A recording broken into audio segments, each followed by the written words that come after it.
Hello friends, welcome to competitive exams India Telugu channel. ఈరోజు మనం ఈ వీడియోలో హిందుస్థాన్ ఏరోనాటిక్స్ లిమిటెడ్ బెంగళూరు నుంచి మనకు నోటిఫికేషన్ అయితే రావడం జరిగింది ఫ్రెండ్స్. ఈ నోటిఫికేషన్ సంబంధించి కంప్లీట్ డీటెయిల్స్ అనేవి మనం అఫీషియల్ నోటిఫికేషన్ ద్వారా తెలుసుకుందాము.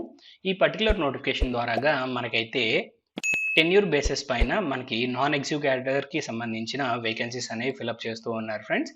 సో వీటికి సంబంధించి మనం కంప్లీట్ డీటెయిల్స్ అనేవి వన్ బై వన్ చూద్దాము. సో ఇక్కడ మీరు గమనించినట్లయితే డిప్లొమా టెక్నీషియన్కి సంబంధించి వేకెన్సీస్ అనేవి ఉన్నాయి ఫ్రెండ్స్. డిప్లొమా టెక్నీషియన్ మెకానికల్కి సంబంధించి మనం చూసినట్లయితే టోటల్ 26 వేకెన్సీస్ అనేవి ఉన్నాయి. సో ఎడ్యుకేషన్ క్వాలిఫికేషన్ మనం గమనించినట్లయితే డిప్లొమా ఇన్ మెకానికల్ ఇంజనీరింగ్ అనేది మనం కంప్లీట్ చేసుకోవాల్సి ఉంటుంది ఫ్రెండ్స్. అండ్ నెక్స్ట్ ఇక్కడ మనం మూవ్ ఆన్ అయినట్లయితే మనకి డిప్లొమా టెక్నీషియన్ ఎలక్ట్రికల్కి సంబంధించిన వేకెన్సీస్ 15 ఉన్నాయి. ఈ జాబ్కి మనము diploma in engineering electrical or electrical and ఎలక్ట్రానిక్స్లో మనం కంప్లీట్ చేసుకోవాలి. అండ్ నెక్స్ట్ డిప్లొమా టెక్నీషియన్కి సంబంధించిన వేకెన్సీస్ ఫ్రెండ్స్ సివిల్కి సంబంధించి డిప్లొమా ఇన్ సివిల్ ఇంజనీరింగ్ అనేది మనం కంప్లీట్ చేసుకోవాల్సి ఉంటుంది. అండ్ నెక్స్ట్ ఇక్కడ డిప్లొమా టెక్నీషియన్ మెటలర్జీకి సంబంధించిన వేకెన్సీస్ అండ్ ఈ జాబ్కి మనము డిప్లొమా ఇన్ మెటలర్జీ కంప్లీట్ చేసుకోవాల్సి ఉంటుంది. అండ్ నెక్స్ట్ ఇక్కడ టెక్నీషియన్కి సంబంధించిన వేకెన్సీస్ టెక్నీషియన్ ఎలక్ట్రికల్కి సంబంధించి 15 వేకెన్సీస్ ఉన్నాయి. ఈ జాబ్స్కి మనము 10th క్లాస్తో పాటు ఐటీఐ అనేది కంప్లీట్ చేసుకోవాల్సి ఉంటుంది. ఎలక్ట్రికల్కి సంబంధించిన ఐటీఐ అనేది కంప్లీట్ చేసుకోవాలి ఫ్రెండ్స్. అండ్ అలానే నేషనల్ అప్రెంటిస్షిప్ సర్టిఫికేట్ అనేది మనకి ఈ జాబ్స్కి అప్లై చేసుకోవడానికి కావాలి.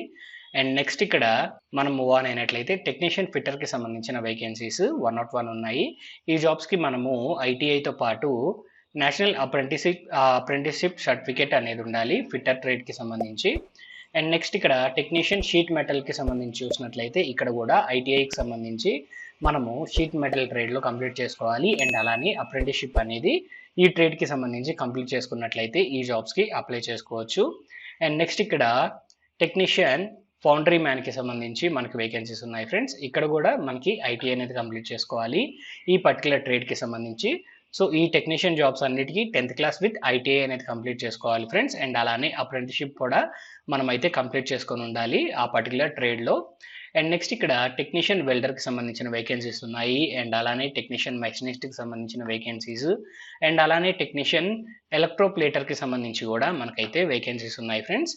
సో నెక్స్ట్ మనం మూవ్ ఆన్ అయినట్లయితే మనకి రిమైనింగ్ డీటెయిల్స్ అనేవి ఇచ్చారు.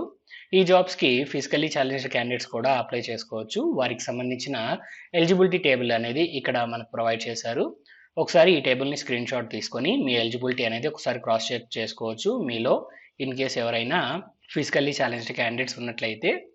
అండ్ నెక్స్ట్ ఇక్కడ మనం మూవ్ ఆన్ అయినట్లయితే ఏజ్ లిమిట్కి సంబంధించిన డీటెయిల్స్ ఫ్రెండ్స్.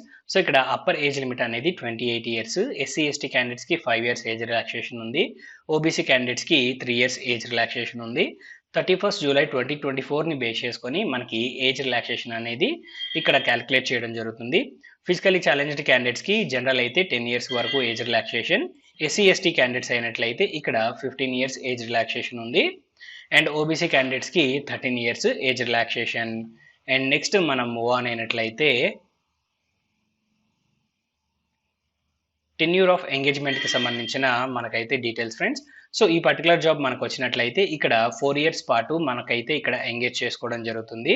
సో ఈ జాబ్స్ అనేవి పర్మనెంట్ జాబ్స్ కాదు ఫ్రెండ్స్. సో 4 years వరకు మనకి కాంట్రాక్ట్ బేసిస్ పైన మనకైతే క్యాండిడేట్స్ని రిక్రూట్ చేసుకొని వారికైతే పే అనేది ప్రొవైడ్ చేస్తారు. అండ్ నెక్స్ట్ ఇక్కడ మనం మూవ్ ఆన్ అయినట్లయితే మనకి ప్లేస్ ఆఫ్ పోస్టింగ్కి సంబంధించిన డీటెయిల్స్ ఫ్రెండ్స్. సో పోస్టింగ్ వచ్చేటప్పటికి మనకి బెంగళూరులోనే మనకైతే ఉంటుంది. అండ్ నెక్స్ట్ ఇక్కడ శాలరీకి సంబంధించిన డీటెయిల్స్. స్కేల్ 5కి సంబంధించిన వేకెన్సీస్కి సెలెక్ట్ అయినట్లయితే 44,796 రూపీస్ ఇక్కడైతే మనకి శాలరీ ప్రొవైడ్ చేస్తారు. ఇన్ కేస్ స్కేల్ 6కి సంబంధించి మనం జాయిన్ అయినట్లయితే 46,764 రూపీస్ మనకి శాలరీ అయితే ప్రొవైడ్ చేస్తారు. అండ్ నెక్స్ట్ మనం మూవ్ ఆన్ అయినట్లయితే మనకి సెలక్షన్ ప్రాసెస్కి సంబంధించిన డీటెయిల్స్. ఈ పర్టికులర్ జాబ్స్కి అప్లై చేసుకున్న క్యాండిడేట్స్ ఎవరైతే ఉన్నారో వారికి రిటర్న్ టెస్ట్ అనేది కండక్ట్ చేస్తారు. రిటర్న్ టెస్ట్ 2.5 hours ఉంటుంది ఫ్రెండ్స్. సో పార్ట్ 1లో 20 questions ఉంటాయి జనరల్ అవేర్నెస్కి సంబంధించి. పార్ట్ 2కి 40 questions ఉంటాయి ఇంగ్లీష్కి సంబంధించి అండ్ అలానే రీజనింగ్కి సంబంధించి. పార్ట్ 3లో 100 questions ఉంటాయి మన డిసిప్లిన్కి సంబంధించి. దట్ మీన్స్ ఎడ్యుకేషన్లో మనం ఏదైతే చదువుకొని ఉన్నామో దానికి సంబంధించి ఈ థర్డ్ సెక్షన్లో 100 questions అయితే ఉంటాయి. అండ్ నెక్స్ట్ మనం మూవ్ ఆన్ అయినట్లయితే మనకి రిమైనింగ్ డీటెయిల్స్ అనేవి ప్రొవైడ్ చేశారు ఫ్రెండ్స్. సో ఈ రిటర్న్ ఎగ్జామినేషన్ క్వాలిఫై అయిన క్యాండిడేట్స్ ఎవరైతే ఉంటారో వారికి డాక్యుమెంట్ వెరిఫికేషన్, మెడికల్ ఎగ్జామినేషన్ లాంటివి కండక్ట్ చేసి మెరిట్ లిస్ట్ ప్రకారం జాబ్స్ అయితే ఇక్కడ ప్రొవైడ్ చేస్తారు. అండ్ నెక్స్ట్ ఇక్కడ చూసినట్లయితే హౌ టు అప్లై అనే సెక్షన్ ఫ్రెండ్స్. సో ఈ జాబ్స్కి మనము అఫీషియల్ వెబ్సైట్ ద్వారాగా అప్లై చేసుకోవాల్సి ఉంటుంది. సో అప్లై చేయడానికి కావాల్సిన లింక్స్ అనేవి డిస్క్రిప్షన్లో ప్రొవైడ్ చేస్తాను ఫ్రెండ్స్. మీరు ఆ లింక్స్ ద్వారాగా ఈ జాబ్స్కి అయితే అప్లై చేసుకోవచ్చు. సో ఆల్రెడీ అప్లికేషన్స్ అనేవి యాక్సెప్ట్ చేస్తూ ఉన్నారు ఫ్రెండ్స్. మనకైతే 28th August 2024కి అయితే మనకి ఇక్కడ లాస్ట్ డేట్ అనేది మెన్షన్ చేయడం జరిగింది. సో రేపటిలోపు మీరైతే ఈ జాబ్స్కి అప్లై చేసుకోండి. అండ్ నెక్స్ట్ మనం మూవ్ ఆన్ అయినట్లయితే మనకి రిమైనింగ్ డీటెయిల్స్ ఫ్రెండ్స్. సో ఈ జాబ్స్కి మనం అప్లై చేసుకోవాలి అనుకున్నట్లయితే 200 రూపీస్ ఫీజ్ అనేది పే చేయాల్సి ఉంటుంది.